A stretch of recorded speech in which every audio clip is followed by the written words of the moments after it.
تو نماز میں امام جیسے مقتدی نیت کرتے ہیں پیچھے اس امام کے، ویسے امام کی بھی نیت ہوتی ہے۔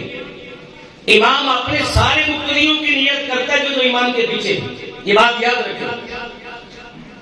امام کے پیچھے جتنے مقتدی ہیں، امام سارے مقتدیوں کی نیت کرتا ہے کہ یہ سارے مقتدی میری ابتدا میں، میں مصلی پہ کھڑا ہوں تو میں نے نیت یہ حال کے نمازیوں کی بھی کرنی ہے، پہلے حال، دوسرے حال اور چھت کے نمازیوں کی نیت بھی ہے۔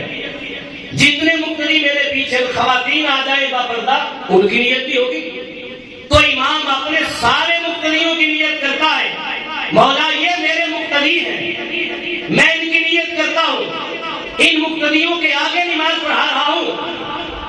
تو مقتدی دنیا میں لاکھوں آئے ہیں، کسی کی ابتدا کی نیت کسی امام نے کی، کسی کی ابتدا کی نیت کسی امام نے کی۔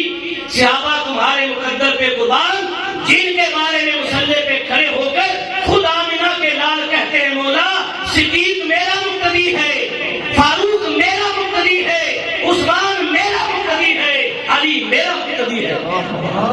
جن صحابہ کو مصطفیٰ اپنا مقتدی کہے، جن کو حضور اپنے پیچھے تصور کرے، ان سے آگے کون بڑھ سکتا ہے؟ ان کی شان کو کون بڑھا سکتا ہے جن کو مصطفیٰ اپنا مقتدی کہہ لے، کہے مولا یہ میرے ہیں، یہ میرے پیچھے کھڑے ہیں۔ کیا مقام پایا مصطفیٰ کریم کے صحابہ نے کہ حضور مصلی پہ کھڑے ہو کے رب سے کلام کرتے، مولا یہ میرے مقتدی ہیں، یہ میرے پیچھے کھڑے ہیں۔ جو حضور کے پیچھے کھڑے ہو جائے، بتاؤ انہیں آتش دوزخ جلا سکتی ہے بلا؟